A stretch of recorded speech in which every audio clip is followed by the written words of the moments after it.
Fala pessoal, estamos aqui no Two Brothers Podcast e dessa vez com um convidado muito especial aí, um amigo nosso, né, Alex? Fala pessoal, boa noite. Exatamente, esse cara é brabo, hein? Vou apresentar aqui pra vocês, ele é esposo, pai de 2 filhos, pastor, sócio da Stone, investidor de 15 startups, primeira empresa vendida. Primeira empresa dele... Ixi.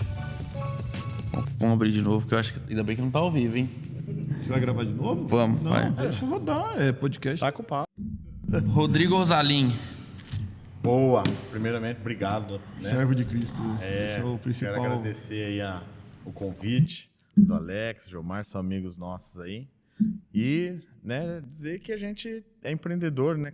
Como vocês. Eu acho que o que você falou aí, assim, dá a impressão de que a gente é alguma coisa muito grande, mas na verdade a gente é gente como cada um de nós aqui, né? Tá lutando, tá empreendendo.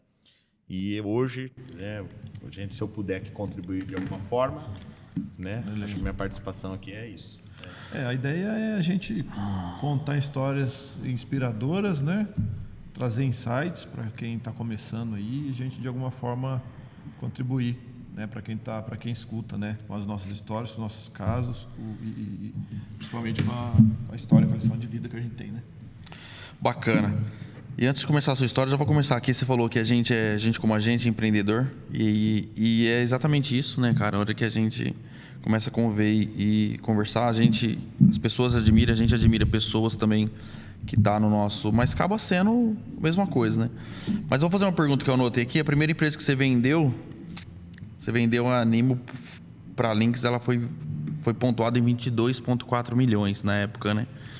O que veio assim na sua... Cara, você dormiu, acordou com a empresa vendida, 22,4 milhões na conta, cara. O que mudou do Rodrigo nesse Olha, dia? Alex, não foi bem assim, né? Da noite pro dia. Primeira coisa é que não foi da noite pro dia, né? Porque quando a gente faz uma negociação de M&A, isso envolve vários pontos ali, um tempo também de maturação disso daí. Então, antes até da gente fazer M&A, a gente já estava parceiro, né? Então, a gente já estava fechando clientes juntos, a gente já estava participando de eventos juntos. Então, foi um namoro mesmo. Você já tinha ali uma construção do relacionamento. Isso, é um namoro que acontece. Então, assim, às vezes dura mais de um ano. No meu caso, assim, o que era uma coisa de 6 meses, durou mais de um ano para acontecer, né? E a negociação em si, né, quando a gente fala do M&A, a negociação ela não é só dinheiro, né? Ela não envolve dinheiro, entendeu? Isso é o valor que eles colocam lá no mercado de negociação para fazer um informe ali ao mercado que foi feito um deal ali. Mas dentro disso daí existe várias questões que foram lá, por exemplo, metas, participação dentro da Lynx, né? Me tornei acionista, então eu recebi ações da empresa, obviamente também liquidez. Então, teve vários gatilhos também que foram acordados, né? Para eu, por exemplo, se eu entregasse, eu poderia receber um valor, né? Sobre esses... Então, o começo foi mais ou menos isso. Né? Isso que é legal. Qual que é o tempo disso daí? Porque tem o pré e tem o pós também. Então, assim, o processo do negócio desse, cara, que você começou namorando e tal... Assinou o contrato, mas depois você tem mais um período aí de, sei lá, 2, 3, 5 anos que você tem que entregar meta. É legal explicar, porque assim, igual a gente olha, e inclusive eu fiz essa pergunta dessa maneira, porque para muita gente, e eu também imaginava, vendi, tô lá com o meu extrato na minha conta, o meu dinheiro na conta, então tem um processo, né? Tem toda... O pessoal às vezes não consegue entender como foi feito, como foi... o modelo de negociação, né? Mas só de imposto, né? São alguns milhões que você já paga, um pouquinho que já fica lá, né? Isso. E antes de tudo. Mas tem toda realmente assim uma negociação, foi uma negociação que não foi divulgada. A negociação como ela foi não foi divulgada. Foi divulgada uma negociação valor simplória, para o mercado realmente. Forma de num primeiro momento até contestei, né? Falei, mas vai divulgar dessa forma, vai ficar, né, mal entendido. Mas né, assim que eles trabalhavam e tá tudo certo. Mas assim, você fez uma pergunta muito boa, né? Que a gente tem, assim, para a empresa fazer M&A, eu falo que toda empresa, ela foi criada ou para ser vendida, né? Ou para ser herdada, ou para quebrar. né? É os Isso- 3 caminhos, não tem outros, né? Isso, eu fiz um MBA na PUC, eu tive a honra de ser lá, de ter aula com o Flávio Augusto lá da WhatsApp, né? Aquele cara é máquina também, Isso, né? e ele fala, Esse- eu fiz, na verdade, online, né? Mas eu fiz ela, foi MBA mesmo. Foi com ele. 2 anos, E ele deu aula ao vivo para nós lá na... Nossa, show, cara. Então foi bem legal. E ele falava muito isso, né, cara? Então, assim, naquele momento ali, isso já me acendeu um alerta, porque a empresa estava crescendo muito, né? E a gente sabia que o mercado também hoje muda muito rápido. Então, a gente já estava num time legal, a empresa, só que tinha muitos riscos, né? De você empreender sozinho no mercado. E aí eu comecei a buscar, né? Não tão ativamente, mas comecei a me comunicar com pessoas de mercado. E foi assim que abriu a porta. Mas agora falando de M&A, né? Aí foi onde gerou M&A. Mas pós M&A, aí é uma mudança muito grande. Por quê? É muito diferente você ser um empreendedor, né? Que empreende uma empresa e você ir para uma organização, fazer parte de uma organização que tem 4 mil colaboradores, né? É isso de capital aberto, uma empresa de capital aberto na NYSE. Então, assim, para mim, num primeiro momento, eu imaginava totalmente assim que eu ia ter uma vida mais tranquila, que eu ia, né, agora eu vou reduzir meu risco, né, receber ações de uma empresa maior, tal, tem potencial de valorizar isso daqui, né, eu ganhar mais dinheiro. Mas quando a gente migrou, né, que a gente realmente fez o deal, D+1, eu vi que o negócio ia ser um pouco mais complexo do que eu imaginava. Porque a gente começou a falar já de incorporação, né, de empresa, incorporação, né, não sei se vocês têm alguma ideia de como é, mas é incorporado toda a operação, então financeiro, vendas, tudo dentro do sistema. Então foi um processo de 1 ano fazendo isso, né? Eu falo assim que no início esse foi um dos principais papéis que eu exerci lá e também a gestão de crise de pandemia, né? Porque a gente entrou... Foi na época, né? Foi bem já em seguida que começou a pandemia. Que aí também E entrou num crescimento muito forte. Isso que eu ia perguntar. A pandemia, ela ajudou ou ela piorou o seu negócio, o seu segmento na época? No meu negócio foi, obviamente, né, um momento de muito crescimento. Assim, as metas foram entregas já no primeiro ano, né, de receita recorrente. Por quê? Porque quando a gente fez o negócio, 2, 3 meses depois veio a pandemia e a gente passou a crescer, vender 5 vezes mais do que a gente vendia. Nossa, cara. Então foi assim. Uma Então, loucura. ao mesmo tempo que foi o grande desafio de fazer a gestão do time, que o time não parava de crescer em meia pandemia, o time cresceu muito em meia pandemia, então a gente tinha que contratar, mas contratar diferente, né? Fazer entrevista online, Caramba. o pessoal trabalhar home office, distribuir equipamento para todo mundo. Tem Então, um investimento ali de equipamento, isso, tudo. foi. Eu tentei segurar ao máximo, mas empresas de capital aberto já é uma grande diferença, porque logo no começo, né? Por questões de governança corporativa, para não colocar em risco, a gente já teve que ir todo mundo pro lar. Já foi todo mundo. Isso. Então, realmente, assim, foi muito difícil para nós. Mas, por outro lado, também empresas maiores têm ferramentas, né? Ofereceram, né, ferramentas para que a gente conseguisse fazer a gestão, né, desse time, entendeu? Então, a gente usava o Teams lá, um plano pago. Então, a gente conseguia saber quem estava online, quem não estava, quem estava trabalhando, quem não estava. E o choque cultural disso aí? Porque o cara trabalha aqui, naquela empresa ali que o Rodrigo é o meu amigo, que eu vejo ele no final de semana, que de repente o Rodrigo é o diretor e aí agora... E o choque da equipe, cara, assim, do seu... No primeiro ano não teve tanto choque de equipe, porque no primeiro ano, antes de incorporar, a gente ficou ainda independente, entendeu? Sim. A gente ainda ficou independente como empresa. Aí, Virou uma unidade de negócio, mas porém na coordenação, independente. trabalhando Então, e só no primeiro apresentando momento, resultado. a turma tinha, né, mesma função, tal. Eu mais lá, envolvido em São Paulo, mas a turma aqui ainda não sentia tanto. Agora, após incorporação, aí a turma realmente existe um choque de cultura muito forte. Por quê? Porque assim, ali era uma empresa com mais de 30 outras empresas adquiridas, né? Então, assim, uma empresa muito grande, mais de 4 mil colaboradores. Aí, a partir do momento que realmente incorporou, a gente passou a fazer parte de um CRM, de um sistema, de processos, questão de SOX, né? Que envolve governança corporativa, né? Por ser empresa de capital aberto lá na NYSE. Então, a gente passou a ter que... O RH totalmente outra diferente, coisa. Então, realmente foi um choque de cultura. Esse foi o maior desafio, né? Mas é uma história muito boa, que acho que dá pra gente depois explorar mais para falar, porque aí em seguida, né, no primeiro ano eu virei já diretor lá, depois acabei assumindo a diretoria estatutária, né, que é uma diretoria que você passa a ter Prolabore, também programa, né, de incentivo de longo prazo, ser sócio do negócio e tal. Então foi um momento muito legal e de muito aprendizado, né? Que eu falo assim, é a maior lição que eu tive na vida, nenhum MBA paga a lição de estar dentro de uma empresa de capital aberto, uma empresa de tecnologia que não tem só no Brasil, né? A gente tem aí a América Latina toda, Estados Unidos, então são mais de 10 unidades de negócio. Hoje o também, contexto total, quantos colaboradores tem hoje? A aí incorporação isso toda. era Lynx, né? Aí depois a Stone fez a aquisição da Você participou Lynx. dessas duas fusões, então. Isso, eu como acionista também, né, tive mais uma liquidez em relação à venda da Lynx para a Stone. Então, nesse segundo momento, aí foi uma outra mudança, maior ainda. Rapaz, Entendeu? você pegou 2 turbulhão. E foi curto esse período, Foi né? 2 anos. Eu entrei 2 anos. Dois anos Finalizando, você tava loucura, preparando o PowerPoint para apresentar da primeira, o pessoal já. Vamos aqui na segunda. E foi muito legal, né? Porque aí foi uma empresa mais jovem que comprou, então a gente teve muitos aprendizados ali também. Uma empresa de crescimento, né? Stone é uma empresa de alto crescimento. Isso que eu ia te perguntar, ô Rodrigo.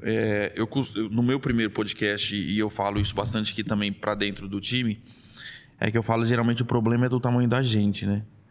Então, assim, a hora que você tem a primeira negociação, você está vendendo a tua empresa para a Lynx e fazendo essa incorporação.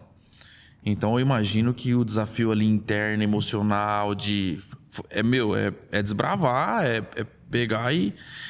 Hora que chega a Stone, você tá mais tranquilo ou pelo tamanho da empresa você fala, o desafio também vai ser grande e tem a mesma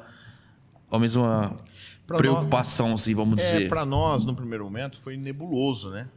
Porque a gente fez a negociação, a gente, obviamente, nós votamos lá, né? Participamos de uma assembleia para votar como acionista e tal, mas, assim, era um pouco nebuloso, porque houve, assim, algumas mudanças de por exemplo, diretoria, né? O executivo lá principal, que era o Alberto, era para ele continuar e deu mais um que fechou o negócio, ele já saiu, já saiu também, entendeu? Desestabiliza então, ficou, todo assim, o time. A gente falou, e agora, né? O que vai acontecer? Mas, assim, ao longo do tempo, a neblina foi, né? E, assim, particularmente, para mim foi muito bom, porque a cultura da Stone é uma cultura jovem, uma empresa muito forte, assim, né? Tem pilares de cultura que são muito fortes. Então, o cliente, né? Ele é a razão, né? Então, assim, muito focada, centrada no cliente, muito centrada também em a gente aproveitar a jornada dentro da organização.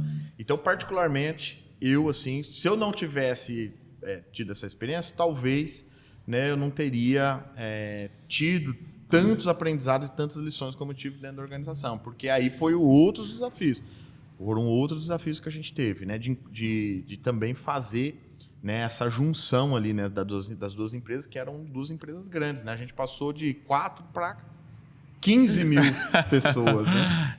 Então, absurdo o negócio, né? E foi muito legal para mim, porque a partir desse momento, logo em seguida que eu virei diretor estatutário lá da organização, passei a compor realmente a alta diretoria, fazer os comitês executivos, que a gente chama de COMEX, né? Uhum. Também tive a oportunidade de ser um partner, né, da Stone. Partner significa sócio que você passa a ser remunerado. É um programa, né, onde você, para que você compense você ficar na empresa, eles fazem uma compensação para você. Então, você passa a ter um compensation anual lá de ações. Então, assim, foi realmente um reconhecimento muito legal e que eu acredito que veio desse primeiro momento de crescimento nosso, né? Porque a gente não teria isso se não fosse. Então, por isso que eu falo assim, né? Por mais difícil que foi toda aquela situação, isso cooperou, né, para o nosso bem, né? E o João Marco conhece muito bem o versículo que diz, né? Todas as coisas cooperam para o bem daqueles que amam a Deus, né? Então, eu falo assim, para entender um pouquinho, né? Uhum. Isso cooperou muito. Aí fala, pô, e os outros caras que venderam empresa também tiveram isso? Não, né? Ser diretor estatutário da empresa é para poucas pessoas, né? você é uma confiança que tem que ter em você assim muito grande, né? Porque você passa a assinar pela empresa. Você pode simplesmente chegar numa concessionária e assinar, comprar um carro pela empresa. Você está no estatuto social, é administrador da organização, né? E a gente até estava conversando lá a diferença de sócio e administrador, né? As pessoas às vezes não... Isso é um negócio assim que é muito nítido que às vezes o pequeno empreendedor ele não tem noção, né, da diferença de você ser um acionista, um sócio, ou você ser um administrador. Quem toca a empresa são os administradores, são os executivos, né? Então, às vezes, por exemplo... Você tem a caneta na mão ali, dia a dia, né? O cara, né, você pega o caso da Americanas, por exemplo, que teve aquele rombo lá, né, que a gente sabe que os números Uma foram fraude maquiados. violenta, Então, assim, e o Lehman lá? Às vezes o Lehman nem sabia por quê. Porque quem tocava a empresa no dia a dia É o time embaixo, era o time, era o CEO e os seus diretores. Então, eles que conseguiam, eles que reportavam, eles que poderiam.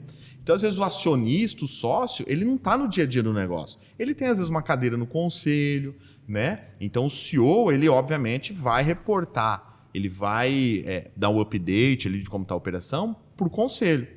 Mas o conselho não está no dia a dia do negócio. Entendeu? Então, às vezes, o conselho nem vai na empresa. Ele faz planejamento estratégico, nem faz vai, acompanhamento. lá você não vê o cara no dia a dia.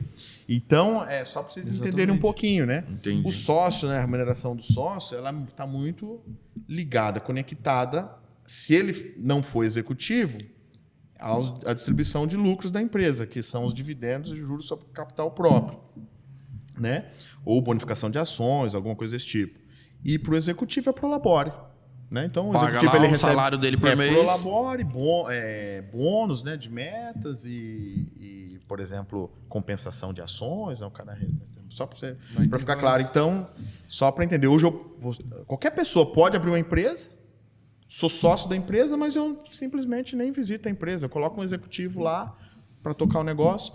E isso, quando a gente trabalha numa empresa de grande porte, assim, a gente fica muito claro para nós. Por exemplo, a Jacto. Você vê que muitos dos filhos do fundador, eles não são mais executivos dentro do negócio, né? Eles são sócios, obviamente recebem lá a distribuição de lucro quando ela acontece. Tem o conselho, vai lá e tal. Então são poucos, né, dos herdeiros, vamos dizer assim, que estão hoje atuando efetivamente no negócio. Empresa. Isso é uma empresa de governança corporativa, né? Uma empresa onde você encontra o sócio, ele fala assim, agora eu preciso achar pessoas melhores para tocar o negócio do que eu. Entendeu? Então isso é muito importante também da gente entender, que não é porque eu fundei a empresa que eu sou o melhor cara para ser CEO dela. Tá entendendo? E isso muda o jogo, porque a partir do momento que você entende isso, você consegue construir vários negócios e colocando gente melhor que você para tocar. O cara Exatamente. Que entende isso, eu acho que assim, a gente vê muita empresa de que assim, que acho que cada um tem seu nível, né? Então, poxa, a empresa chegou num nível de R$100 mil, ela vai. E aí começam a se exigir outras competências. Eu vejo muito isso. E comigo, com todo mundo, né? Poxa, até R$100 mil eu cheguei. Agora, ou você desenvolve as competências que você está precisando, ou você traz gente para agregar. Então chega um momento que se você não desenvolver e não trazer gente para agregar, é a hora que o cara chega no teto, bate e volta. As empresas, né? Então, isso daí, para o pequeno empresário, para quem nos escuta, é muito importante ele ter esse feeling. Poxa, agora eu preciso passar o bastão, porque eu só consigo chegar até aqui. Ou não, olha, eu consigo ainda desenvolver minhas capacidades para crescer um pouco mais. Porque às vezes o cara, no orgulho dele, eu sempre fiz assim, então eu consigo. Cara, você conseguiu até aqui. O que te trouxe até aqui não é o que vai te levar. Às vezes não, né? A gente vê muita história de empresa aqui, livros e livros, que ela é consumida pelo ego do ser humano e ela não anda e não vai por causa e às vezes disso, até quebra, né? Por isso. Em ego, aí saindo até um pouquinho do assunto, assim, cara, uma coisa que eu sempre admirei muito em você, Rodrigo, foi lá em cima, né? Chegou no topo da cadeia alimentar do empreendedorismo, de verdade, porque, poxa, ser diretor de uma Stone, mas ainda assim nunca perdeu a essência, né? De família, de Jesus, de amar Jesus e essa simplicidade, né? Porque era para estar andando, né? Era para estar fora de... Com certeza você recebeu propostas para estar fora da cidade, talvez até fora do país, né? E você não saiu, né, cara? Assim, você não perdeu as essências, né? Isso é muito legal, cara. E aí, assim, com certeza você sofreu essa tentação de perder. Claro, com certeza. Eu acho que o ego, né? E a gente é uma coisa que a gente precisa cuidar todos os dias do ego, porque assim é uma coisa que ela consome a gente, né? Porque você, se você, por exemplo, se deixar levar por esse tipo de conquista, às vezes uma mudança de patamar financeiro que vai acontecer, se você se preocupar com o que os outros acham de você, você vai começar a viver uma vida que não é a vida que você precisa viver. Você ultrapassa a realidade. Né? Você fica querendo competir com o outro e eu acho que não é isso, sabe? Que leva a gente para o próximo nível, né? Então, o Jomar, até agradeço por você estar, né, por essas palavras. Eu falo assim, eu sou uma pessoa que eu saí de uma história muito simples, né? Nasci lá em Galha, cidade de 6 mil habitantes e meu pai também saiu do sítio, da roça, né? Como a gente dizia lá. Então, eu fui criado de uma forma muito simples. E eu gosto de viver assim, né? De prezar por esses costumes de simplicidade, tudo, de não ficar expondo, né? De não ficar querendo mostrar, entendeu? O que tem, o que deixa de ter. Então, a minha história ela começa assim, né? Lá em Galha, meus pais separados. E aí, eu tive que ajudar minha mãe muito cedo, porque minha mãe sozinha, né? Nós somos em 3 filhos da minha mãe, mas eu tenho mais 2 irmãos, né? Tenho mais 2 irmãos. E aí eu era o mais velho. Então isso já desde o início me gerou assim um senso de responsabilidade com meus irmãos lá. Quantos anos você tinha, Rodrigo, quando você começou? Uns 7 anos. Bem cedo, então. Uns 6 a 7 anos eu comecei. 6 anos acho que não, uns 7 anos eu já comecei a ajudar assim, horário de almoço, ficar no caixa. E eu sempre falo que eu aprendi a vender lá no balcão da padaria da minha mãe, né? Ali você já... A Tainá acho que ainda não era nascida. Não sei se ela a Tainá que tá nos assistindo aqui. Mas eu ajudava lá. Então, assim, eu comecei a trabalhar muito cedo e aprender realmente, né? Aí logo eu já fui arrumar computador, aprendi a arrumar computador, comecei a gostar de informática.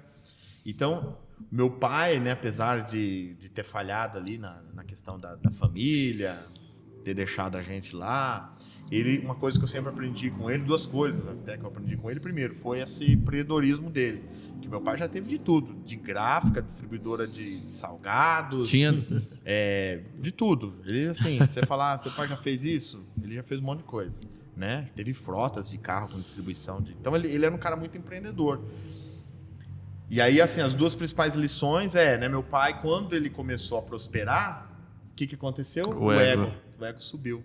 Nossa, entendeu? Ele começou a viajar sozinho, e aí começou a mulherada, aquela coisa toda, e foi exatamente onde foi a ruína dele, entendeu? Essa foto que você olhou e falou, isso eu não quero pra minha vida. Exatamente, porque foi assim, essa não sei, dinheiro, não vou falar prosperidade, porque prosperidade, concepção pra mim é outra coisa, né? Mas esse dinheiro, assim, que ele começou a ganhar ali, gerou nele esse ego. Um alto poder. Isso, tem foto dele de charutão, de mala de dinheiro, daquela época lá. E ele subiu na cabeça e começou a esbanjar isso daí. E foi aonde ele, infelizmente, acabou se envolvendo com uma funcionária. A funcionária, na época, engravidou e aí foi destruição total da família. Então, assim, a primeira coisa que eu aprendi com meu pai é o que não fazer, né? O que não fazer. Assim, foi a primeira lição. Mas, de certa forma, essa coragem dele de empreender também me... Despertou. Meio que, de certa forma, ele sempre falou, vai, filho, faz, tal, busca. Então, por outro lado, isso também me despertou essa, né? A padaria, por exemplo, minha mãe tem até hoje, foi ele que começou a padaria lá, ele não tinha nada, né? Ele começou com um açouguezinho, matando um boi e abriu um açougue. Até hoje a padaria tá lá. Tá lá, até hoje a padaria tá lá. Então, foi um pouco isso.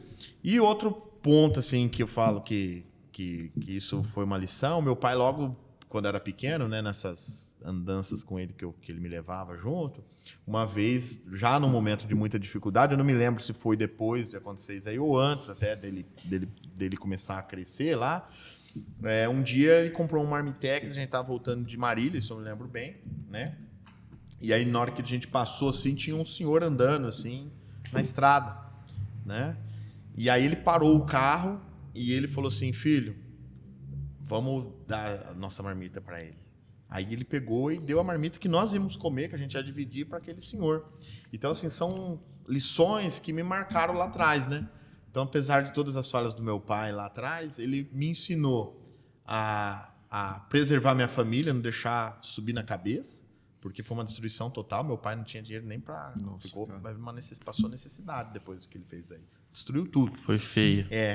Então, comecei do zero. Minha família foi do zero mesmo, né? A gente começou tudo de novo. E essa questão de ajudar o outro. Meu pai, até hoje, ele é assim. Ele tira dele, dá pro outro, né? Então, foi um pouco do que começou. Aí eu fui estudar ciência da computação, né? Entrei na ciência da computação, que foi um passo muito importante, porque eu gostava de informática. Minha mãe começou a melhorar, né, a situação dela lá. Ela pagou a matrícula da minha faculdade com um saquinho de moeda. Nossa, aquele saquinho que separava Tirou os caixas, lá, as eu falei, moedas. será que a gente vai conseguir pagar essa faculdade, né? Caramba. E aí foi uma mudança de vida, assim, porque logo no comecinho, primeiro ano, eu tive a oportunidade de trabalhar já na PPA. Eu estava estudando, entrei no PPA para trabalhar no P&D lá, né? Pesquisa e desenvolvimento. Não era nem estagiário, já foi contratado. E aí foi um pouco de confiança também. Eu tinha essa confiança que meu pai tinha, eu tinha. Então, eu nunca tinha programado, assim, feito nada. Mas quando eles falaram que precisava lá, eu falei, eu consigo resolver, ajudar vocês a resolver esse problema aí de desenvolver o software aí para fazer na época era uma conexão com as placas lá, né? E aí foi, cara. Aí fui aprendendo a desenvolver, saí de lá, né? E você já tinha uns quantos anos? Eu era novo ainda, eu tinha uns 19 anos, era moleque ainda. Mas a PPA me ensinou uma lição de humildade muito grande, né? Porque essa confiança que eu tinha, de certa forma, às vezes não pegava tão bem, principalmente quando eu comunicava isso. Entendi. Aquele negócio de Não, soa com uma arrogância, dependendo do jeito soa com uma arrogância, você entendeu? Então, na PPA ali, eu falo assim que... Né, eu gosto de falar porque é uma empresa aqui de Garça, né? Fantástica. A gente vai chamar eles aqui para poder... E aí foi assim, uma das primeiras lições que eu tive de humildade, realmente, a gente vestir a sandália da humildade, né? Então, aprender a se comunicar também de forma correta, né? Por mais que você saiba, você não precisa... A forma como você fala, às vezes, não pega legal, né? Então, foi bem legal essa experiência que eu tive lá. Fiquei 1 ano e pouquinho lá e saí para vender por um ex-sogro meu que tinha uma distribuição de roupas em lojas e tal. Saí, fiquei mais 1 ano. E aí onde eu voltei para tecnologia. Por necessidade mesmo, né? Por necessidade. Falei, preciso fazer as coisas dar certo, ajudar minha família lá. E aí a história da Nimo, né? A Nimo, para quem não sabe, é uma empresa foi uma empresa, né? De software. Comecei vendendo software, PDV, perdão, para gerar renda. Então, assim, se eu puder compartilhar, que eu falo assim, essa história é mais sobre quem está ouvindo do que sobre mim. Sim. Eu falo assim, eu vim aqui, topei, vocês são meus amigos, mas eu sempre falo assim que o mais importante são as pessoas que estiverem ouvindo esse podcast poder entender o que me fez sair lá do quarto da minha casa, que foi onde eu comecei, para uma empresa, né? Ser diretor de uma empresa tão grande como a Stone, quando a gente chegou lá. Que foi assim... A gente precisa começar algo, né? A gente não pode se acomodar e falar, eu não consigo, não vai dar certo. Então, eu comecei dentro do quarto, entendeu? E dali foi onde nasceu o negócio, cara. Então, começar tem um impacto muito grande na nossa vida. Quando a gente decide começar... Primeiro passo, né? Dá o primeiro passo e fala, não, vamos fazer. E todo dia você faz um progresso. Todo dia você faz um progresso. Então, eu falo assim, cara, não tinha conhecimento, né? Não tinha dinheiro. Não tinha uma referência, assim, né? Meu pai, apesar de empreendedor, ele não estudou. Então, o negócio dele era pequenos negócios, comércios locais, que alguns cresceram um pouco mais, mas nada, assim, muito exponencial, grande. né? Não. Então, assim, eu não tinha referências, né? Então, foi realmente muito desafiador. Porque, você imagina, lá em Galha, cidade de 6 mil habitantes, não tinha também pessoas capacitadas. Então, o que eu comecei a fazer? Eu contratava, inclusive a FATEC foi um parceiro muito importante, eu falei isso até numa palestra que eu dei, a FATEC aqui de Garça. Por quê? Porque na época a FATEC veio e eu comecei a pegar estagiários lá. E aí eu pegava a molecada lá que estava no 1º, 2º ano e eu ensinava a programar. Entendeu? Entendi. Então, os primeiros colaboradores que eu tive foram 2 desenvolvedores, né? Que um está até hoje lá, que é o Eduardo Pastre, hoje está, né, dentro da Stone e tal, hoje é um desenvolvedor sênior lá. E o outro foi o William Felton, que saiu logo no comecinho. Mas esses caras que saíram aqui da FATEC foram os caras que me ajudaram a construir esse negócio lá no início, entendeu? Então, o lugar também, o ecossistema, né? Onde a gente empreende também, né? A gente sabe que empreender aqui é muito mais difícil. Ou não, né? Às vezes São Paulo também tem suas dificuldades, porque empreender lá, o custo hoje para você contratar lá é outro, né? Mas naquele momento ali em Galha, realmente esse foi um desafio muito grande. E aí, não sei se eu posso continuar, vocês querem? Pode, não, vai. E no começo era você fazia de tudo. Eu comecei a vender software, aí depois teve aquele negócio da Ericsson, não sei se vocês sabem, lá que eu fui premiado lá, né? Eu comecei a desenvolver um aplicativo de segurança. Então, por exemplo, naquela época não tinha, era bem no comecinho dos smartphones, né? Isso antes da sua plataforma. Antes da Livrep. O que aconteceu? Eu fiz lá junto com esse William Felton um aplicativo. Se você tivesse numa situação de emergência, um assalto, um roubo, um sequestro, um incêndio, você apertava um botãozinho no celular, ele disparava para os seus contatos de preferência a tua localização em tempo real, a pessoa rastreava, né? Via SMS e também nas redes sociais. E aí eu já estava com isso aí pronto, mas eu falei, o que eu faço com esse negócio aqui, né? Não sei se vai vender isso aqui. Aí eu submeti para esse Ericsson Application Awards, que era um concurso lá em Estocolmo, né, se eu não me engano. Aí eu fiquei entre os 5 primeiros no mundo, cara. Por causa desse aplicativo. Já Isso já estava indo de galho pro mundo, assim. Eu falo assim, isso aí foi assim, algo sobrenatural, viu, Jomar? Isso vocês eram 2, 3 pessoas. Eu não tinha... Não, eu e mais um. Dentro do quarto da minha casa. Cara. Tipo assim, eu falei... Ele que veio com a ideia, falou, por que nós não manda? Se nós ganhar a premiação, não sei quantos mil euros. Era já um negócio que eu falava, rapaz, se eu ganhar isso aí. Mas eu falei, impossível, né? Aí, Alex, só pra você ver como que as coisas que eu falo assim, espiritual, né? Deus, né? Aí é Deus, aí, né? Eu tava namorando a Vanessa, né? A gente tinha começado a ir numa casa, frequentar um lar. Uma reunião, assim, religiosa, mas não era uma igreja. Como se fosse uma célula. E nesse tempo, a pessoa que tava lá, ela veio e me falou assim, você tem um projeto, meu Deus, vou te colocar entre os primeiros, mas é para você se lembrar que eu sou Deus na tua vida e tal, e não deixe isso subir na tua cabeça, não se esqueça que fui eu que fiz. Aí, João Marcos, Alex, é de arrepiar, aí, né? cara, eu fiquei com aquilo ali, né? Foi uma promessa ali, assim, e coisa de meses aconteceu, cara. Eu só lembro de eu em casa, no quarto, recebi uma ligação no meu celular, e era o UOL me ligando e falando, não, você viu que você ficou entre os 5 primeiros aqui, no concurso internacional, vamos fazer uma entrevista com você e tal. Aí o que aconteceu? Aquilo ali abriu um monte de porta para eu fazer aplicativo para outras empresas. Eu fiz para a Local Web, que era a Trey, né, aqui de Marília. Fiz para várias empresas.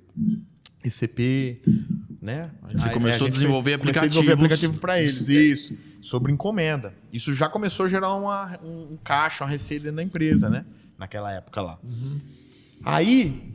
Só que era o problema, cara, de você ter uma empresa de software que você depende de projetos, é a questão de caixa, né? De você conseguir gerar caixa. Não ter recorrência. Não ter recorrência. E foi aonde... Essa foi a grande mudança, assim, uma das primeiras grandes mudanças, porque a gente tinha projetos já grandes, projetos na época. Eu fechei um projeto, por exemplo, lá em Santos. Era uma receita legal, assim, uma receita... Já vinha legal. Para você manter uma equipe e tudo, né? Só que o cara parava, eu tinha que manter os funcionários, os desenvolvedores. Então, capital aquilo de ali... giro você não consegue encaixar, né? Exatamente. Eu consumi o caixa da empresa que eu tinha conseguido para manter a operação. Aí eu não conseguia gerar volume suficiente de projetos, por estar em Galha ali, né? Para manter. Aí foi onde eu tive um site. Eu falei, cara, eu vou migrar esse negócio para um negócio de recorrência. Uma empresa... Foi assim, né? Exatamente. Aí o que eu tive que fazer? Aí por isso que eu falo, o empreendedor ele tem que ter, às vezes, coragem de abrir mão de algumas coisas, né? O que eu tive que fazer? Eu comecei a testar alguns produtos, porque eu não sabia que eu ia vender ainda, né? De recorrência. Essa é uma das histórias que eu conto muito aí. Que eu comprei 2 softwares. Eu comprei um aplicativo de rádio e um aplicativo de cardápio. Não era ainda de delivery. Você comprou para testar? Eu comprei, comprei no site americano lá. Um código aberto. Sim. Isso, código aberto para fazer o teste. Aí... Eu contratei um vendedor sem ter ainda... Antes de ter o produto, eu contratei o vendedor. Hoje você sabe que começou pelo caminho certo, mas nem na época deu um chute. Eu vendedor. Eu falei assim, eu preciso de um cara pra vender, porque eu ficar aqui programando não vai resolver. Aí peguei um cara lá, na época assim, ele acreditou muito, porque era pra pagar um salário e mais uma comissão. E aí eu falei pra ele, ó, segura aí que eu vou arrumar alguma coisa pra nós vender. Né? Porque o PDV não tava dando certo. Vendedor, o PDV, lá o ponto de vendas, ponto. o software de gestão de lojas, que a gente teve vários clientes de gestão de lojas, mais de 30. Mas era um negócio que não tava crescendo, tava difícil, né? E aí logo eu comprei quando chega um cliente novo, dependendo, é um problema, porque você tem que estruturar tudo pro jeito dele, você fica a receita é pequena, porque era só um repasse. Aí dá 6 meses, o cara não eu falo porque eu ouvi muito isso. Você não sabe apertar o botão para exportar o Excel. O relatório que você precisa. Não, o sistema não presta. Aí você começa...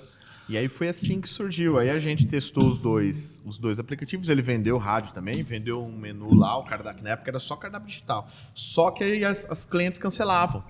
Os clientes cancelavam de cardápio. Porque na época não tinha QR Code, ninguém ainda tinha celular que entrava num restaurante para ver cardápio no celular.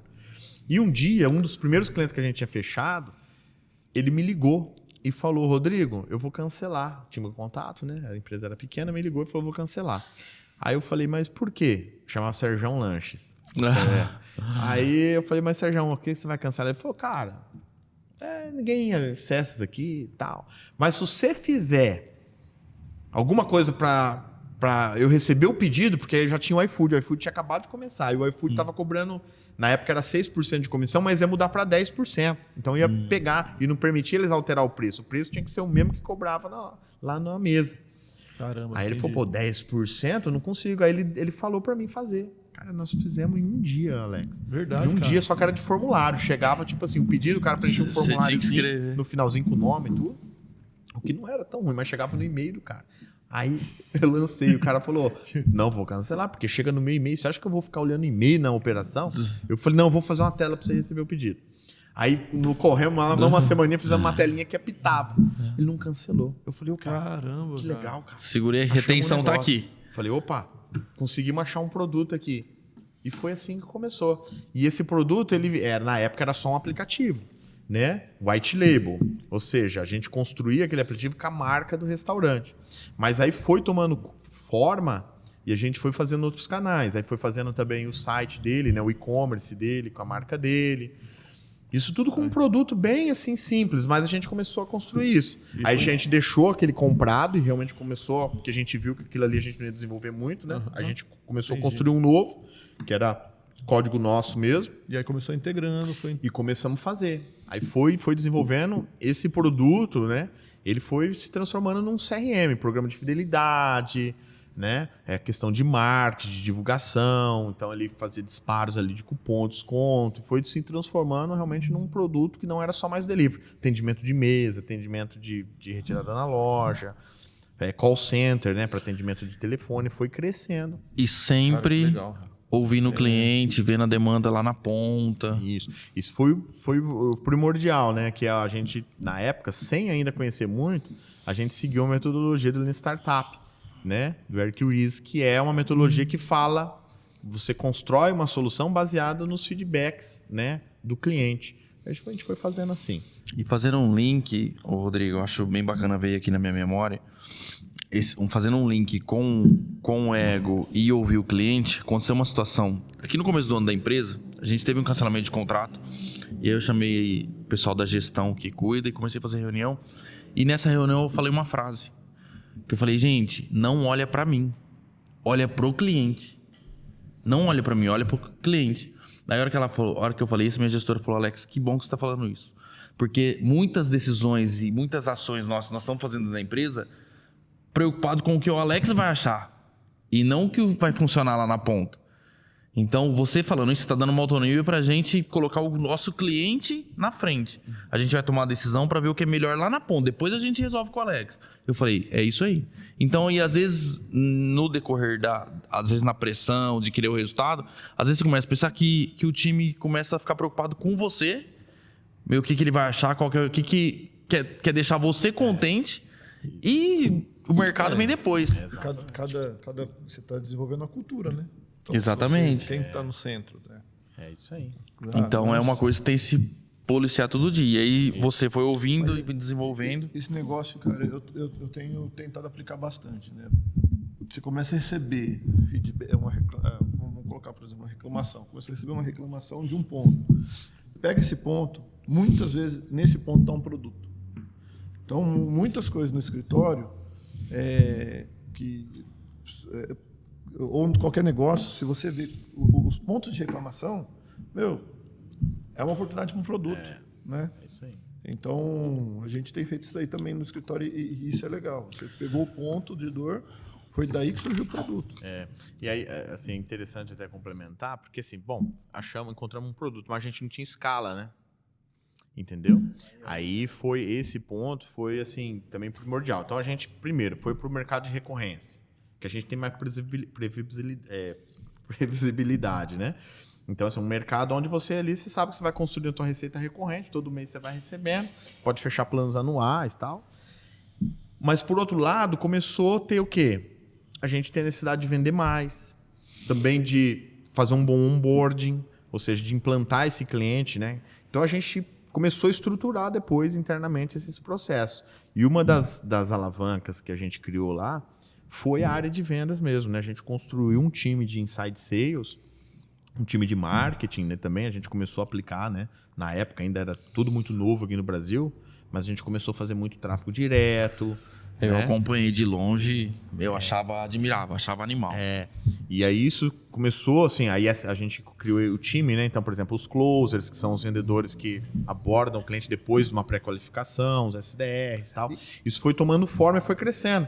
Então, assim, a gente no comecinho vendia 1 por dia, 3 por dia, né? No comecinho, assim, era um negócio bem pequenininho mesmo, né?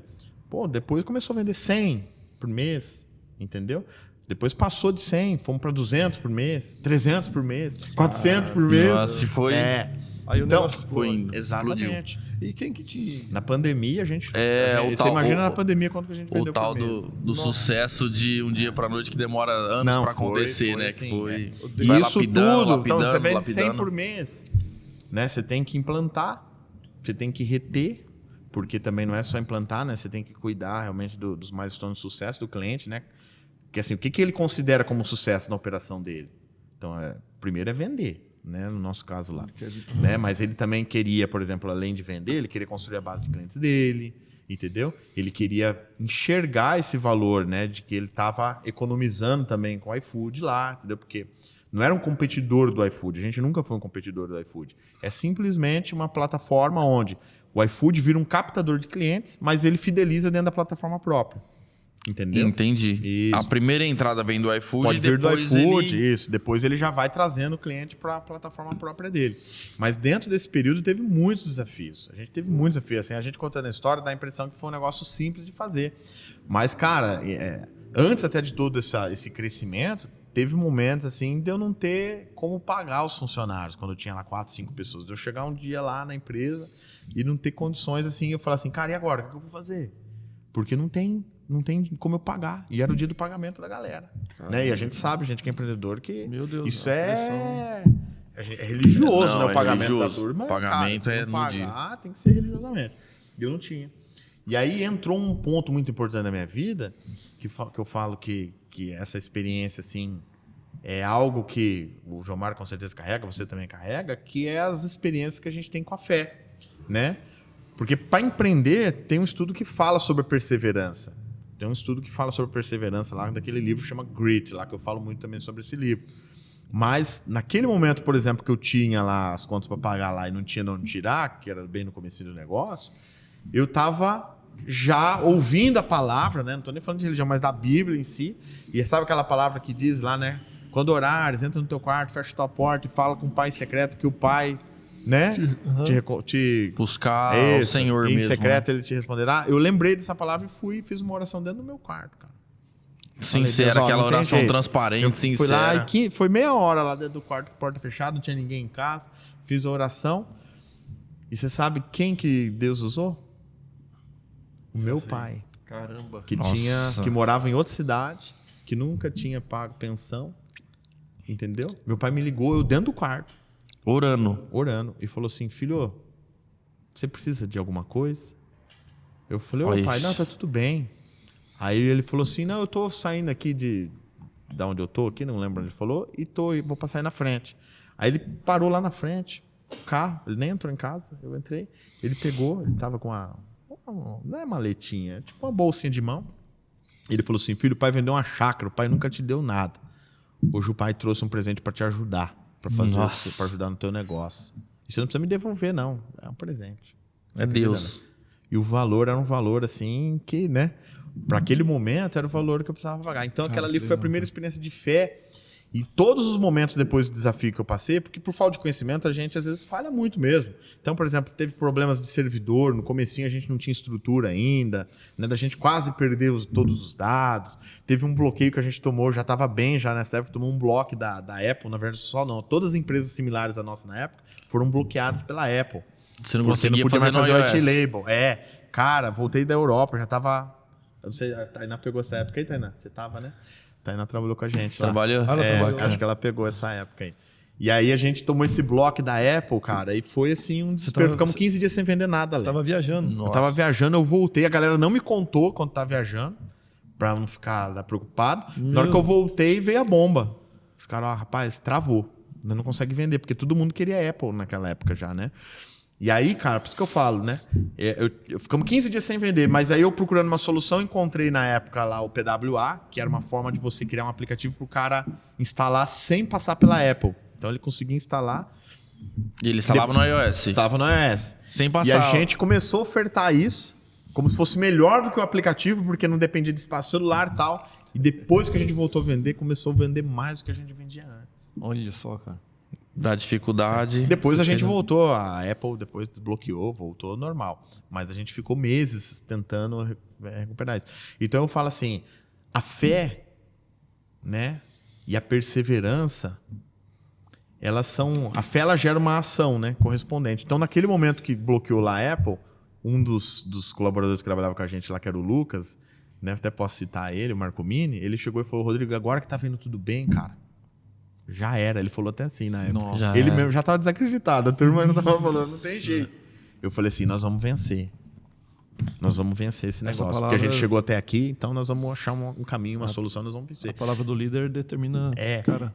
Então, por isso que eu estou falando isso para você. Porque nós, como liderança, a gente tem a capacidade de chegar num lugar e deixar o time para baixo ou de colocar o time para cima, entendeu?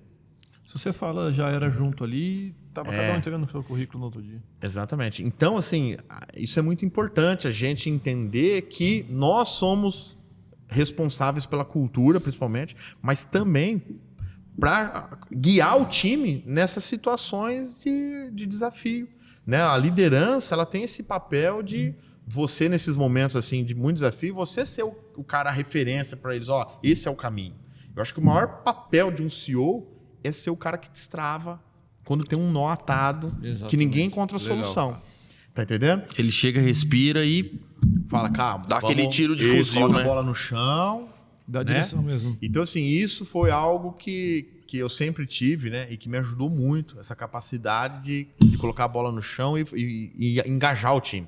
Então, quando a gente fala de cultura, né, a gente sempre fortaleceu muito isso. Não, nós vamos vencer, eu usava muita referência e uso até hoje, né, referência de Cristo, também de servir, principalmente também que a gente foi criado, né, para ser uma águia, para voar alto. Então eu sempre usei muitas referências lá dentro para manter esse time engajado, entendeu? E então só um pouquinho da história, né, que eu acho que se eu fosse resumir em 3 pontos aqui, né? Essa história é o começar, o poder que tem, né? A gente começar, porque às vezes a gente tem ideia na nossa cabeça, né? A gente passa ideias na nossa mente. Cara, e se eu fizesse isso aqui? Mas a gente não executa, né? Entendeu? A gente vai lá e não executa, não cria um plano. E quando eu falo plano, eu não estou nem falando business plan, não, um negócio elaborado. Estou falando assim, cara, precisa colocar um to-do ali, uma lista de tarefas. O que eu preciso fazer para chegar nesse ponto aqui? Vai ponto a ponto, né? Exato. Entendeu? Eu posso, obviamente, começar com uma visão, que eu sempre tive uma visão de fazer um negócio grande. Eu sempre tive uma visão. Mas eu comecei pequeno. Isso que eu ia te perguntar. Quando você começou, cara? Você começou lá... Você tinha noção de onde você chegaria? Noção não, mas eu tinha visão. Você tinha aquela... Eu queria fazer algo grande, Eu entendeu? te falo... Eu sempre falei de legal isso aí, internacionalização e nós internacionalizamos. Nossa. Eu sempre falei que a gente ia fazer, né? Que a gente ia crescer. Então, a minha visão era uma visão de empresa grande. Mas eu comecei pequenininho, dentro do quarto de casa. Então, hoje, isso é legal porque eu não tenho vergonha de fazer de novo. Se precisar, você vai lá e faz de novo. Se precisar, não.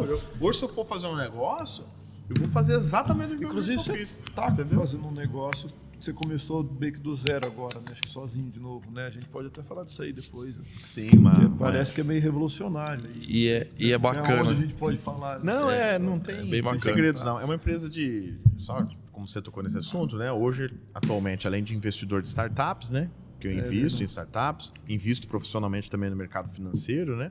Mas as startups são empresas que eu vou lá e aporto, ou entro como advisor, como conselheiro, ou entro com capital, tá? E aí, assim, como eu, depois de 2020, eu fui obtendo muita experiência, né? Porque ali eu lidei realmente dentro de uma empresa grande também com outras empresas adquiridas. Eu tive a oportunidade de liderar e tocar uma aquisição lá, né? De uma empresa que chama Vito, comprei a empresa. Eu fiz a compra da empresa, depois toquei também após a integração dele, né? Então eu tive várias experiências ali que eu não teria, tocar franquias e tal. Caramba. E aí, cara, eu acho que assim, até me perdi aqui, tava falando Do robô lá, da parte dos investimentos. Então, como eu tive bastante experiência nessa parte de investimento, de compra de empresa e tal, eu falei, cara, eu acho que agora eu posso compartilhar um pouco do que eu já estava fazendo, né? Que eu vim investindo no mercado financeiro já e investindo em startups também. E aí, pelos pedidos dos amigos, que os amigos começaram a falar, faz alguma coisa pra gente entender como funciona e tal, a gente começou. Eu comecei falei, vou criar um conteúdo e vou... E aí surgiu, né? Surgiu a Arb Experts, que é hoje uma consultoria. Temos uma tecnologia, vamos continuar com o braço de software, desenvolvemos um software lá, que é um software que guia lá. Mas assim, o principal ali é realmente ensinar, né, o empresário, o médico, quem quer realmente construir uma outra fonte de renda, que eu falo assim, uma das coisas muito importantes que a gente precisa entender a gente não pode deixar todos os ovos numa cesta só, ainda mais nos dias atuais, nos né? dias atuais, coisa. Então assim, isso nem vou entrar nesse tema aqui de diversificação territorial, ter investimentos lá fora e tal, mas isso é um ponto principal, né? Mas o básico, dar o pontapé inicial é o que a gente está querendo fazer. Então hoje tem vários empresários, médicos, até do Rio de Janeiro já entraram, cardiologista, que o cara ele entrou legal, porque ele quer investir, não tem tempo para fazer isso, né? E a gente criou uma metodologia simples lá, onde o cara, a gente facilita a vida dele, tem um robô, esse robô não é um day trade, nada disso. Esse é um robô que executa as ordens de operação lá, facilitando, porque ele não precisa ficar na frente do computador, entendeu? Para executar, com o único objetivo de criar uma nova fonte de renda no mercado financeiro. Uma carteira pode ser previdenciária ou uma carteira já para já usufruir, né? Ou para ele construir. Tem um braço educacional junto. Tem um braço educacional e de tecnologia. A gente está, obviamente, desenvolvendo. Não é sozinho, tem já a gente fala assim, ninguém constrói nada sozinho, viu, gente? Não. Né? Obviamente, a gente tem hoje já atuando videomaker, tem uma agência, que é até o Lucas Mancuso, não sei se vocês conhecem ele, que está atuando com a gente. Conheço. Tem copywriter. A gente tem... Agora começou uma pessoa que vai validar esses produtos, está validando 3 novos produtos também. Então, assim, a tendência é que essa empresa ela se torne uma empresa que vai trabalhar com braço educacional e de tecnologia para diversos segmentos, não só para investimentos, né? Caramba, então, estamos começando isso, validando. E eu não tenho nenhum apego, né, com produto. O meu negócio, assim, eu falo que o nosso negócio tem que ser gerar valor para o cliente, né? Encontrar uma dor e resolver aquela dor. E hoje você está como conselheiro todas essas 15 startups que você atua hoje? Não, você é só investidor, você não atua dentro do mercado dela. Por exemplo, tem uma empresa aqui em Marília que chama de GPOnet, né, que é uma empresa que faz adequação LGPD, já está com mais de 3 mil clientes. Quando eu investi e entrei, a empresa tinha lá 500 clientes, né? Uma empresa até que está crescendo legal, tem aporte de grandes empresas como, por exemplo, a Local Web, agora está buscando uma rodada maior, mas já recebeu vários aportes, né? Essa empresa eu sou board member, tá? Então eu atuei 1 ano como advisor, conselheiro de crescimento, né? Que a gente chama de Growth Advisor.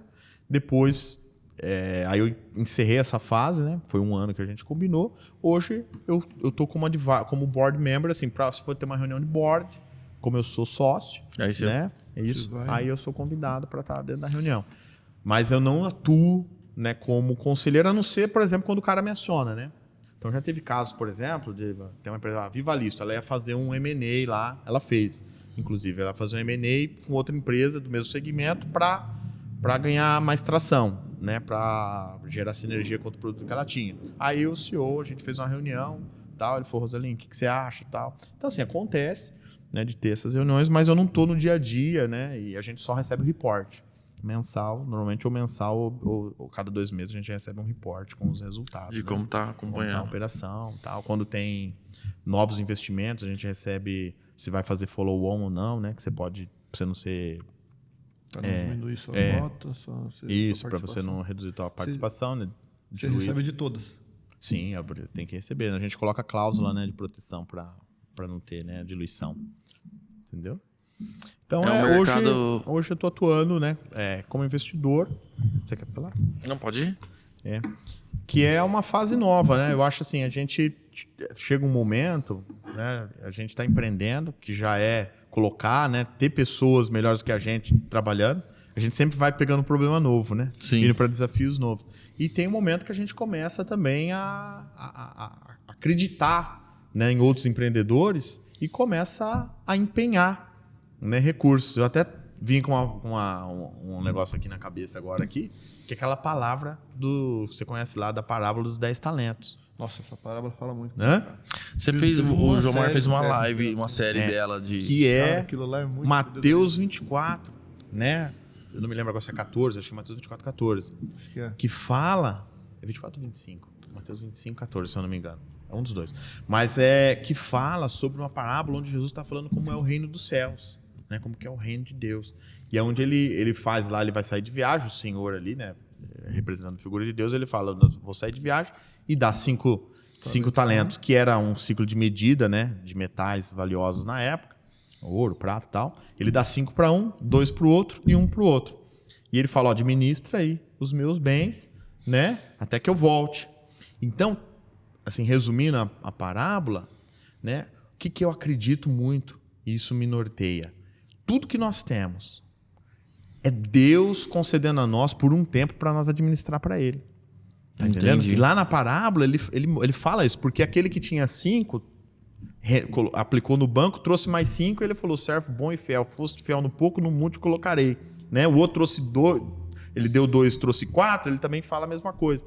E o que ele deu 1, enterrou, né? Ficou com medo Esse foi. e devolveu 1 só. Ele tirou, ele falou assim, você foi infiel porque você não aplicou no banco, você, né? Antes tivesse aplicado no banco para render juros. Alguma Então, coisa fizesse, né? quando a gente...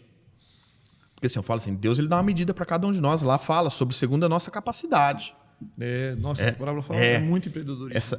Ele fala sobre a nossa capacidade. Então assim, Deus nos concede conforme a nossa capacidade de cuidar das do coisas bem dele. dele, né? Das coisas que é o dele. reino dele, é o governo dele. Tudo é dele. É. Então ele nos concede administrar. Se a gente administra bem as coisas de Deus, Ele vai ele vai te dar descarregando. mais. Você tá entendendo? Então assim, 2014 eu decidi fazer um curso, e esse curso sobre Bíblia eu comecei a ensinar. Nunca tive pretensão de ser um líder religioso, pastor, nada disso. Tanto que eu pago para ser. Uhum. Não tem remuneração. Eu pago para ser. Você paga e é voluntário, né? Eu pago, eu Certa sou forma, voluntário. você, Eu pago. Com tempo, com dedicação. Isso, até, eu pago com tempo, oferta. dedicação e com E oferta financeiro dízimo. também, né? Isso, exato. Sou dizimista. Então, com isso, naquele momento ali, eu falo que foi uma grande virada de chave na minha vida, porque naquele momento eu entendi uma coisa assim que todas as minhas palestras eu falo. Não é sobre mim. Empreender, criar negócio, ou tudo que a gente vai fazer na vida, não é sobre eu prosperar. Isso. Não é sobre eu ganhar dinheiro. É sobre transformar a vida das outras pessoas. Tá entendendo? Então, quando eu entendi isso naquele momento ali, de uma forma não, talvez, com a clareza que eu tenho hoje. Mas eu comecei a compartilhar a palavra, comecei a ajudar pessoas. E aí, cara, começou a acontecer coisas, ô Jomar, na minha vida, que são inexplicáveis. A venda da empresa surgiu de um almoço sem pretensão nenhuma. Quando eu cheguei no almoço, o cara falou para mim, a gente já tem parceria com o teu concorrente. Você acredita? Nossa, ele estava assinado já com o cara, já. Ele ia fazer M&A com outro cara. Caramba, nossa. Eu M&A com outro cara. No fim, aconteceu não sei o que lá, não deu certo eles lá, entendeu? Que era um dos principais competidores que eu tinha. Uhum. Um dia, um dos sócios da empresa fez um pedido numa pizzaria que era cliente nosso lá no Sul. Em Joinville. Ele olhou. Baixo. Ele olhou, o que faz esse aplicativo? Mas ele não conhecia nós. Não foi ele que almoçou comigo, foi um outro cara. Aí ele comentou com esse cara falou, eu conheço o empreendedor que fez esse negócio. Aí passou o telefone, me ligou. Então, eu falo assim, quando a gente entende que é sobre o outro, e eu acredito muito que vocês chegaram onde vocês chegaram por conta dessa crença também, né? De transformar a vida das outras pessoas. Mas isso tem que ser genuíno, sabe? Isso tem que ser genuíno. E isso, ele vai transbordar em outras áreas da nossa vida. O empreendedorismo, eu falo que é a ferramenta mais poderosa que a gente tem de transformação. Só que também, cara, na nossa vida pessoal, isso tem que refletir na nossa vida pessoal. A começar pela nossa família. Entendeu? Porque não adianta eu querer transformar a vida das outras pessoas, mas eu não cuidar da minha casa. Entendeu? Então isso foi uma mudança muito grande na minha vida, assim, quando eu comecei a servir outras pessoas sem nenhuma pretensão, entendeu? Sem nenhuma pretensão de... Isso não era um negócio, era simplesmente eu queria compartilhar aquilo que eu estava cheio, né? Que é a palavra da salvação, de arrependimento, dos princípios de Jesus. E isso gerou uma mudança, assim. Aí eu vivi realmente, aí eu falo para você, foi onde eu vivi realmente assim. A prosperidade. Foi onde começou o crescimento. Onde o negócio começou a crescer 300% ao ano, assim, foi assim uma enxurrada de crescimento e chegando coisa nova. Não sei se vocês lembram da Abrafood, né? Que a gente fundou o Abrafood, que era um marketplace na época lá. Cara, é coisa que eu falo assim, não existe um cara do nada que nunca te viu fala assim, não, vocês podem vir tudo para Manaus fazer a feira, eu vou pagar a feira, vou pagar tudo. Vocês vão, entendeu? Começou a acontecer coisas. Na razão, na lei nacional aqui, na razão, você fala, não tem conexão, não tem como acontecer isso. Exato. Então, assim, funcionários que trabalhavam comigo, fala até hoje, fala, cara, o que aconteceu com a gente foi assim. Por isso que eu falo, todo mundo que tem capacidade vai empreender, vai dar certo, mas quando a gente empreende e a gente coloca um propósito que não é sobre mim, mas é sobre o outro dentro do negócio, né? E eu falo assim, os maiores negócios é aqueles que gera riqueza para o outro. Você quer ver um negócio que dá certo? É o negócio que vira a principal fonte de renda do outro cara. Você pega a BPA. Por que tem tanto representante? Porque é um bom negócio ser um representante da BPA, um distribuidor da BPA. O cara ganha dinheiro com isso. Exatamente. Entendeu? Então, quando a gente faz um negócio para pessoa se beneficiar, que a pessoa empreende com aquilo, meu amigo, não tem fim. Entendeu? Você pega a Stone, por exemplo. A Stone, um dos cases da Stone, é esse. Né? A Stone, ela tem os polos, ela tem as franquias e ela tem também os indicadores, né? Que são os finders, por exemplo, lá do Tom. Tem gente que fatura milhões vendendo Tom, cara. Caramba. Entendeu? Que é aquela maquininha. Ela beneficia muita gente, né? É uma corporação que ela... Entendeu? O Jorge Paulo, ele fala que para ele se tornar bilionário, ele precisou fazer precisou criar vários milionários para ele se tornar milionário. É distribuição, né? Quando você compartilha, você ganha mais. Então, essa visão, assim, hoje quando eu vou pensar no negócio, eu falo assim, pera, o que isso aqui impacta? Na vida daquela pessoa. Na sociedade e na vida de outras pessoas, né? Então, no cliente, ou, por exemplo, no franqueado, que a gente às vezes olha só com a visão do cliente, obviamente que é a mais importante. Mas os clientes, não é só o cliente lá na ponta que a gente atende. O franqueado, que é um canal nosso de venda, né, que eu trabalhei com franquias lá na Link, a gente tinha mais de 300 franquias, é um cliente nosso também. Ele também tem que ser beneficiado, né? Exatamente. O ecossistema ele tem que beneficiar a todos, por mais que seja de uma forma fatiada, mas todos têm que ser beneficiados. Porque quando você está num negócio, eu também vejo muito isso, que um está tomando prejuízo, é ruim para os dois. Eu nunca vi um negócio que, assim, o cara está tomando prejuízo, você está ganhando um monte, não vai ser legal. É ruim para os dois. Rodrigo, que trajetória, hein, meu? É impressionante. Tem muita coisa ainda para acontecer. Cada tema dá para ficar o dia aqui. Mas, assim, conta um pouco assim, porque assim, é um mercado, quando a gente fala assim, tecnologia, tudo é um mercado muito diferente da onde você saiu, da onde você viveu e da onde você vive hoje. Sim. E eu, conversando um pouco contigo aqui, eu tive a percepção que realmente seu propósito maior é ajudar as pessoas, por isso que você transita no alto escalão, no médio e no baixo, e é a mesma pessoa. Eu te conheço, pessoal também, e eu admiro muito isso. Cara, assim, que você falaria assim pro empreendedor que o cara tá começando, que ele precisa dessa força assim, que o cara tá com problema hoje. Imagina um cara que na visão dele hoje, ele não tem como resolver o problema dele, independente do mercado que ele tá. Eu já falei aqui, hoje eu vou falar de novo, né? O cara que tá com problema, não tem solução, tem que entrar no quarto e falar com o pai. Tem que orar. Entendeu? Porque eu poderia falar qualquer coisa aqui, né? Eu sei que, obviamente, ele vai ter que agir também, vai ter que correr atrás de resolver o problema, né? Primeiro buscar. Mas assim, a fé, cara, é algo assim que move realmente montanhas, né? Você ter a fé, você ter um relacionamento com Deus. Então, foi o que eu fiz lá atrás, né? No dia que eu tava sem saída, sem solução, eu fui e me ajoelhei, falei com Deus e ele deu um caminho naquele momento ali. Então, isso não é eu que estou falando, não, tá? Eu conheço vários empresários grandes hoje no mercado, já assisti várias palestras que o cara fala assim, ó, pra você fazer coisa grande, você tem que ter fé. Tem que acreditar. Pode ser o cara que for, João Marcos, inteligente, tudo, mas para chegar em alguns níveis... Tem que ter fé. É só com Deus. Não tem como você medir tudo, né, Rodrigo? Tem que ter fé. Não entendeu? Por mais que seja um projeto, você não consegue eu acho que tudo, né? Eu acredito que assim, a gente tem hoje muitos dados e muitas variáveis que você consegue ter um norte.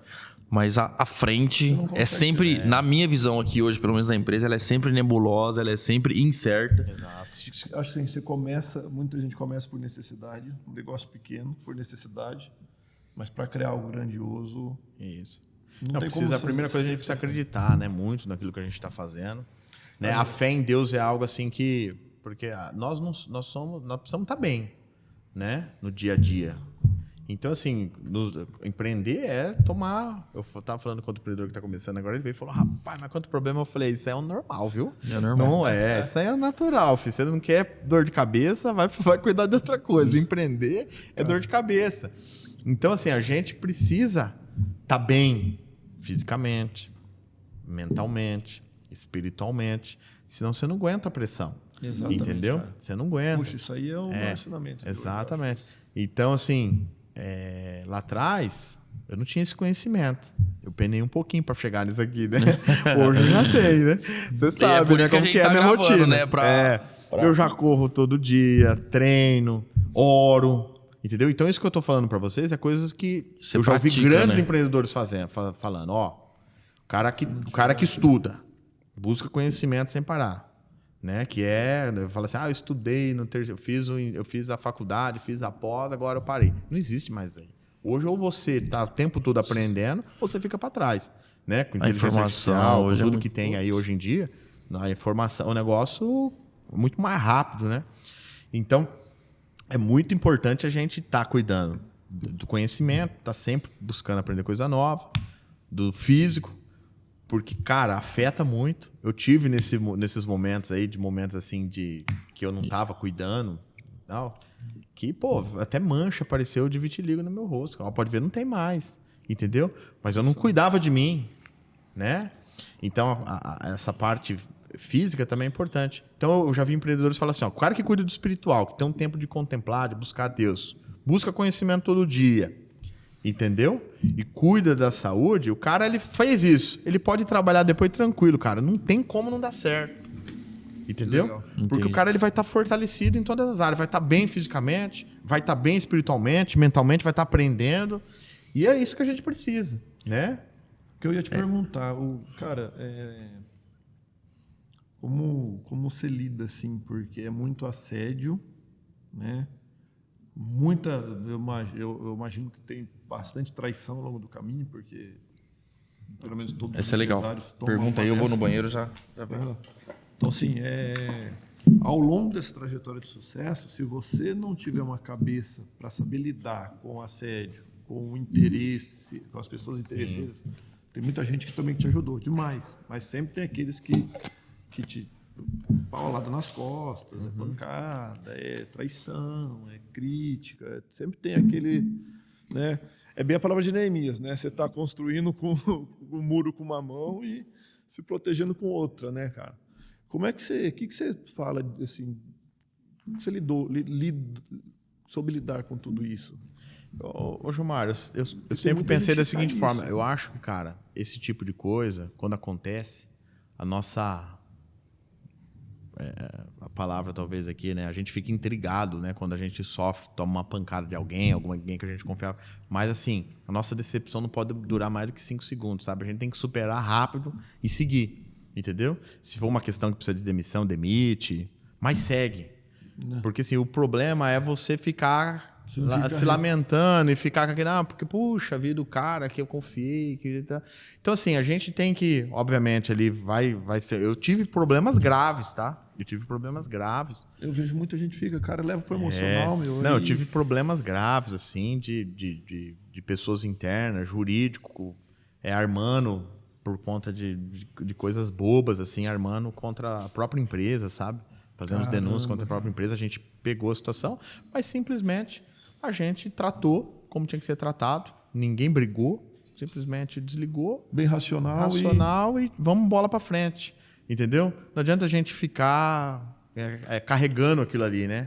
Cara, eu me transformei... Eu tenho muito ainda para aprender com isso, mas eu me transformei quando eu entendi a inteligência emocional de você não trazer para as emoções o negócio.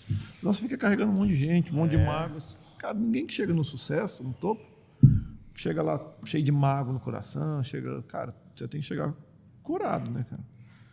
E eu imagino o quanto de coisas você soube passar e soube lidar, né? Exatamente. Cara, eu tenho um testemunho uma vez, um negócio incrível que aconteceu, a gente falando de espiritualidade, né? Eu tinha um cliente grande do Rio de Janeiro, eu gosto muito de lá. Ele gosta bastante, cara, de cliente no Rio. Rio de Janeiro, cara, Rio de Janeiro. Foi por isso, né? O cara era grande. E aí faltou uma licença para ele. Aí o plano de saúde bloqueou lá o pagamento para ele, ele faturava milhões por mês e bloqueou. A gente correu atrás e fez essa licença, cara. E aí essa licença... E o prazo para licença era 30 dias. Cara, esses caras ficam 30 dias sem licença, nós estamos muito ferrados. Aí, cara, é Deus. Oramos. E eu sei que uma semana... Eu entrei no site para ver, não tinha saído num feriado prolongado. Uma sexta-feira, entrei, não saiu. Entrei sábado, não saiu. Falei, não vai sair, né? Cara, domingo saiu. No domingo. Uma licença. Não tem explicação, assim. Cara, não tem como alguém ter ido lá no final de semana e liberado, cara. Saiu, cara, num dia não útil. Falei, cara, sim, foi para mostrar que era Deus mesmo. Uma semana o negócio foi liberado. Então tem uns testemunhos assim que não dá para esquecer, cara. Aí teve um outro também esses dias aí, um amigo meu precisava de um radar. Ele não é cristão, né?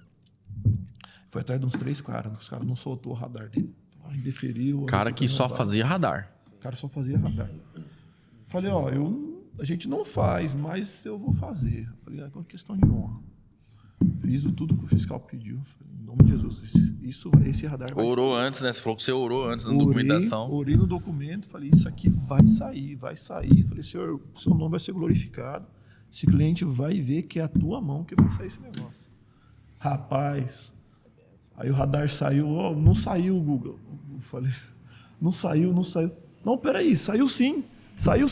Cara, o radar saiu, bicho. Nossa, não acreditei. Foi um negócio assim, para mostrar que é a mão de Deus mesmo. Foi muito legal. Tem muita coisa, né? Rodrigo. Mas é tudo isso que você está falando, assim. E se você não colocar Deus no seu negócio, meu, é verdade. Você é um cara que, assim, pelo seu perfil, a gente vê que é cristão. Você testemunha em todos os lugares que você entra.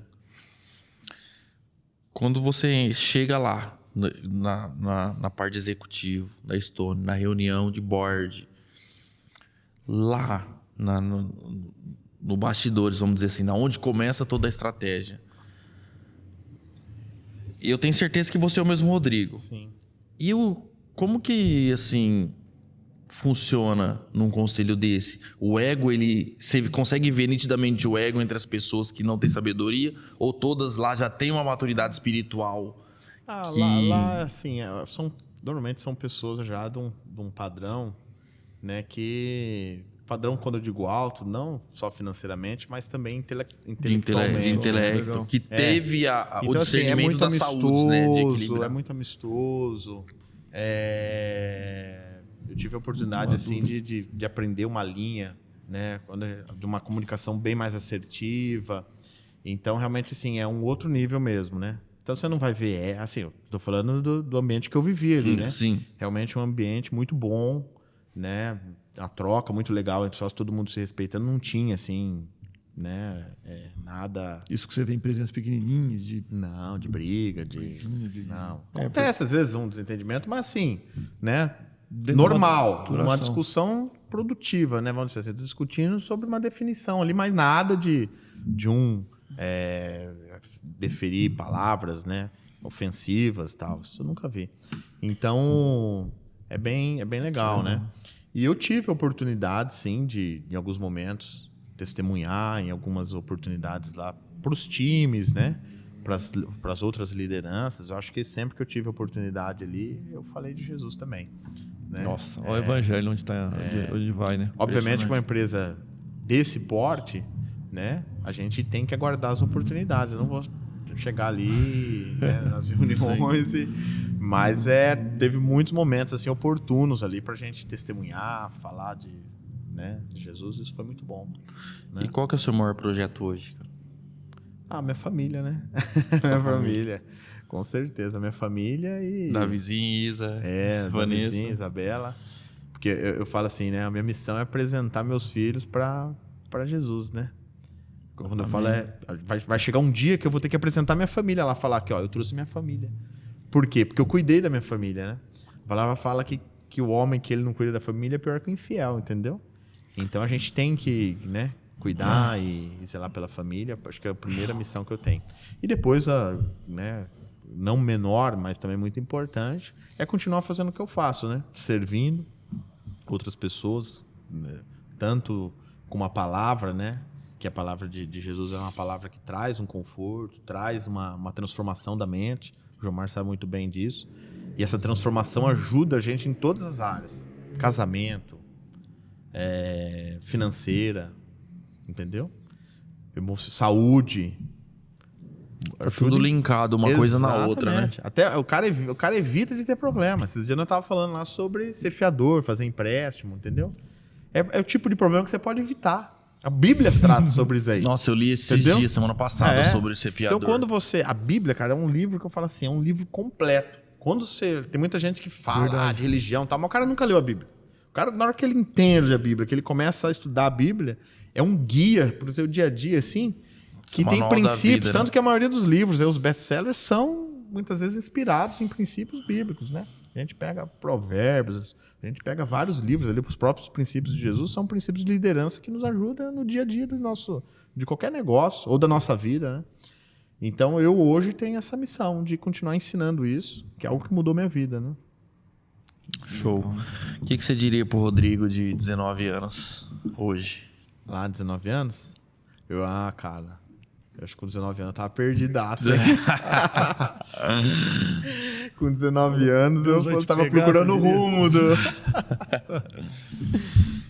Cara, eu acho que naquele momento ali, eu falaria pro Rodrigo voltar para Jesus Cristo, sabe? Porque eu assim, eu não contei, mas depois que meu pai e minha mãe se separou, divorciou, minha mãe passou muita dificuldade sozinha, né? Porque ficou endividada lá na padaria. E minha mãe nunca tinha ido à igreja nenhuma, era católica, mas não frequentava, né? Um dia também, numa situação como essa daí de não ter mal o que fazer, ela foi lá e viu um programa de TV, fez uma oração. No outro dia, meu avô, pai do meu pai, eu já estava separado, chegou lá na frente da padaria e falou assim: Margareta, tá vendo aquela caminhonete ali? Meu pai, o meu filho não honrou você, mas eu vou vender a caminhonete para você pagar as dívidas. Nossa, Deus assim batendo na porta. E aí depois disso aí, minha família toda começou a frequentar a igreja evangélica, né? Mas assim, eu criança ainda. Só que depois da minha juventude, eu sair. Eu acabei me afastando, indo para as festas, balada, aquela coisa toda. E aí quebrei bastante cabeça nesse período aí. Porque aí a gente não tem uma missão, um propósito, fica só naquela bebedeira. Vulnerável, né? Tudo que não presta, né?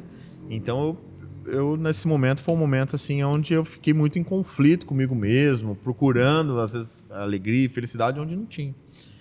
Então o Rodrigo de 2019 lá era o Rodrigo que estava sofrendo. Apesar de estar fazendo faculdade, estar trabalhando, assim, mas eu estava nesse momento assim de muito conflito comigo mesmo, né? Buscando o que... Aí você começou a mudar com quantos anos?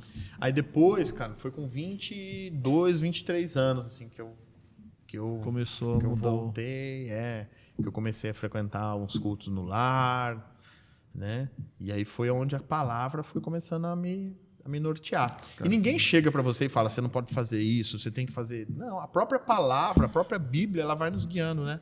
E a gente vai se transformando, entendeu? Então, por exemplo, as primeiras coisas que ali foram mudando na minha vida, eu tava um cara que eu bebia muito, né? Não cheguei a ser um alcoólatra de ficar na rua, bêbado, nada disso, mas todo dia eu tinha que beber. Tomar, beber, sabe?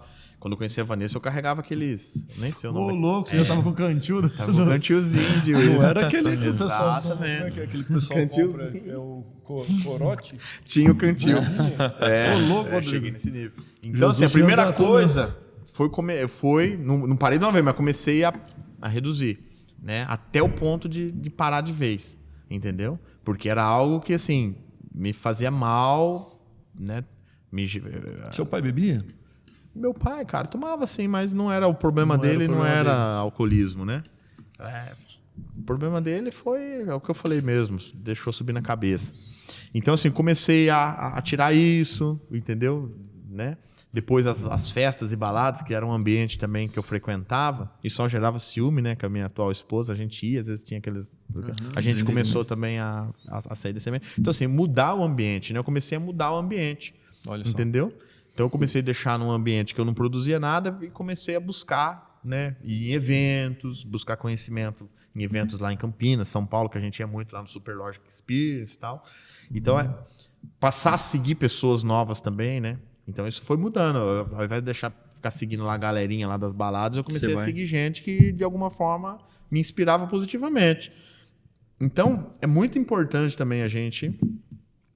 né, entender isso também, que a gente precisa, às vezes, você vai parar de andar com aquele cara que você andou a vida inteira, velho, porque aquele cara ele não vai estar na mesma frequência, não vai estar na mesma pegada que você tá. Então, no momento que eu comecei a ir com a Vanessa na igreja, né, aí teve várias mudanças na minha vida, a bebida, a questão também da prática de sexo fora do casamento. Eu tomei essa decisão depois de 6, 7 meses na igreja, eu cheguei um dia pra Vanessa e falei, amor, vamos ficar... Fazer direito, né? Fazer as coisas certas. E foi uma decisão... às vezes tem gente que fala, pô, mas você é maluco, tal, não sei o quê, mas foi uma decisão minha. Ninguém falou, você tem que fazer.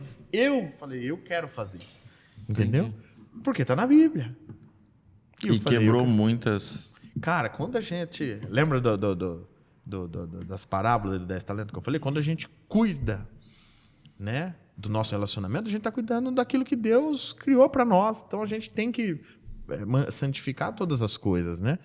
E aí foi assim, foi as principais mudanças que eu tive. Né, que eu não falo a religião, né? Mas eu falo a crença, Bíblia, a palavra, né?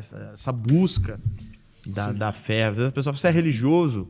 Eu sou zero religioso. Tanto que o meu avô, que foi católico a vida inteira, e ele tinha uma raiva de evangelho, porque minha avó, quando começou a ir pra igreja, começou a falar pra ele que você não vai pro céu, que não sei o que e tal. Um dia eu cheguei e falei pra ele assim, lá no céu nós vamos estar todo mundo junto, viu, vô? Você sabe o que significa igreja católica?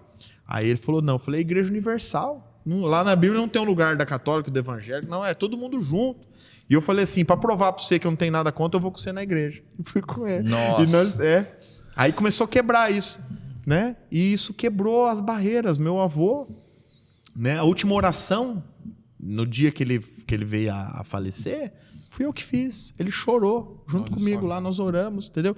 Então a gente é muito mais sobre o amor ao próximo, sobre ajudar o próximo, sobre seguir os princípios bíblicos do que a religião, a placa. Eu não tenho problema nenhum com nenhuma religião. Eu falo assim, às vezes tem pessoas que não estão lá, não são ditas, por exemplo, evangélicos, mas que têm mais fé do que eu, por exemplo, entendeu? crê mais do que eu, tá fazendo mais do que eu. Então não é sobre religião. O que a palavra diz é Jesus é o caminho, a verdade e a vida, né? Ninguém vai ao Pai senão pelo Filho. Ponto. É o que eu creio que tá na Bíblia. Né? Que aula, hein? Muito show. Rodrigo, obrigado, cara. Foi muito bom. Te admiro bastante, principalmente pela sua humildade, pelo jeito dessa simplicidade que você é, a gente saber a bagagem que você tem, a responsabilidade que você carrega no dia a dia e ter essa oportunidade de ser seu amigo e estar aqui te entrevistando, para nós é muito prazeroso. A gente tem um presentinho aqui para você da empresa. Queria deixar esse podcast aqui. Que chique. Top. Só um copinho nosso. Top. Eu ia pedir esse daqui mesmo. Todo mundo que tá assistindo aí, que vai compartilhar desse podcast, curte aí, se inscreve no canal, compartilha. É um aprendizado para muita gente. Então, fica aí o nosso agradecimento mesmo, de verdade. Vamos marcar mais vezes aí, porque fui anotando aqui, cada ponto aqui tem um podcast, cara. É muita história, é muita coisa. O Rodrigo, podcast sobre religião, podcast sobre família, podcast sobre M&A, podcast sobre ações. Mas é muito show, cara. Legal. Obrigado, de verdade. Pessoal, tudo de bom aí. Até o próximo episódio. Valeu. Valeu, obrigadão.